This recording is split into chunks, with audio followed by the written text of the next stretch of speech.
Hello everyone, it's Richard Watson, and I'm back again with Anglais the Easy Way. Today, I'm going to talk about one of my favorite books ever. It's a strange book. Maybe you've heard about this. It's a very, very famous book. It's called Zen and the Art of Motorcycle Maintenance. Now, before you get too worried about it, it's not actually much about Zen. In the introduction, he says, this book should in no way be associated with that great body of factual information relating to orthodox Zen Buddhism practice. It's not very factual on motorcycles either. So what is it then? Well, it's a strange book. It's written by a guy called Robert Pirsig, and it has two records. As far as I understand, it has two records.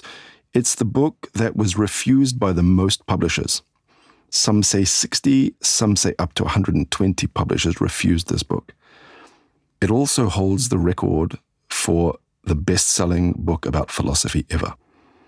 It's had a lasting impact on the way that philosophy is communicated about, and it's almost impossibly difficult to describe this book. So it took him 4 years to write, apparently. During 2 of these years, Pirsig continued with his job writing computer manuals.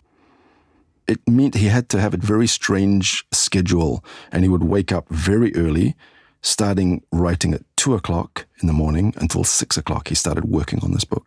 So for 2 years, he worked 4 hours a day from 2 in the morning till 6 in the morning, then eating and going to his job.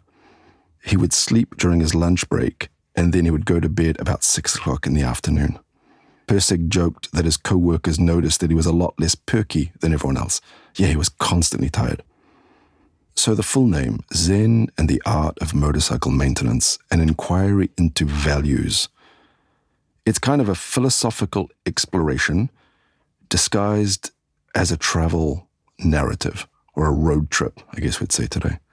It was published in 1974, and it's basically the story of Robert with his son, Chris, riding across the United States on their motorbikes, and it's mixed with deep reflections about life and values, and especially the nature of quality. So what are the themes that come up? Well, as I said, journey and a narrative. It follows these two traveling from Minnesota to California.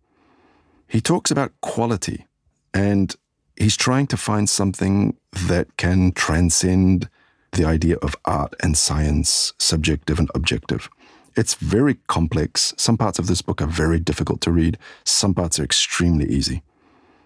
It kind of brings together Eastern and Western philosophy, one of the first, I guess, or one of the earliest books to do that. And it's also a kind of a reflection on technology and humanity. Here's a couple of reviews about it. The New York Times said it's profoundly important and full of insights into our most perplexing contemporary dilemmas, intellectual entertainment of the highest order.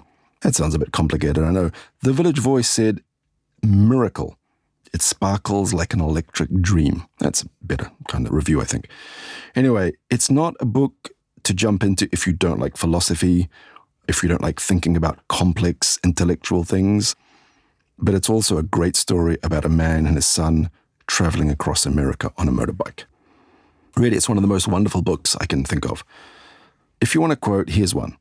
This is the guy's son, Chris, and he says, one of the kids at the YMCA camp says he believes in ghosts.